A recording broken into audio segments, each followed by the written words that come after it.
Hello दोस्तों, आप सभी का स्वागत है ज्ञान स्टोरी चैनल में। चैनल को सब्सक्राइब जरूर कर ले। रावण के किले की रक्षा करने वाली प्रेरी एक राक्षसी थी। उसका नाम लंकिनी था। लंकिनी से बचकर कोई भी लंका में प्रवेश नहीं कर सकता था।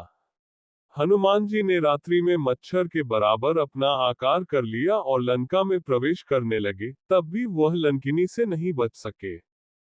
उस राक्षसी ने उन्हें देख लिया और लंका में प्रवेश करने से रोक दिया। श्री रामचरितमानस लिखते हुए गोस्वामी तुलसीदास ने जिस तरह से किरदारों को गढ़ा है, वह अतुलनीय है। रामकथा में आने वाले हर एक छोटे से छोटे किरदार का अपना महत्व है और उसकी उपस्थिति कथा में रोमांच और रहस्य को बनाए रखती है।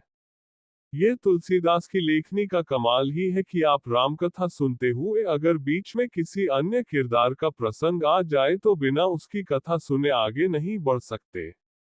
ऐसा ही एक प्रसंग मानस के सुंदरकांड की शुरुआत में है।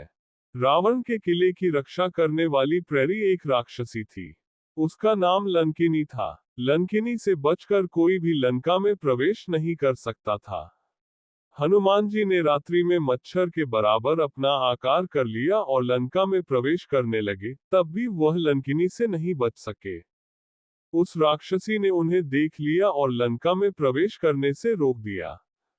हनुमान जी मच्छर के समान छोटा सा रूप धारण कर नर अवतारी भगवान श्री रामचंद्र जी का स्मरण करके लंका में प्रवेश करने लगे।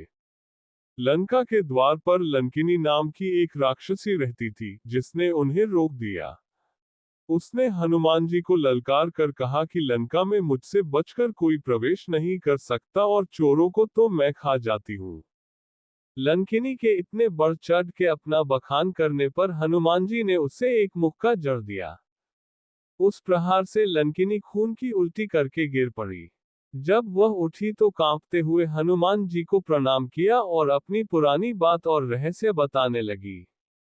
फिर उसने ब्रह्मा जी के रावण को दिए वरदान का जिक्र किया और कहा, उसी समय उन्होंने मुझे रावण और राक्षसों के विनाश की पहचान बता दी थी। ब्रह्मा जी ने कहा था कि जब किसी वानर के प्रहार से विकल होना तो समझ लेना कि रावण का अंत समय निकट है और उसी समय तुम्हारी भी मुक्ति होगी। फिर उसने कहा कि इस तरह आपने मुझे मारकर मेरा उद्धार कर दिया है और यह मेरे पुण्य है कि मैं अपने नेत्रों से श्रीराम के दूत को देख रही हूँ।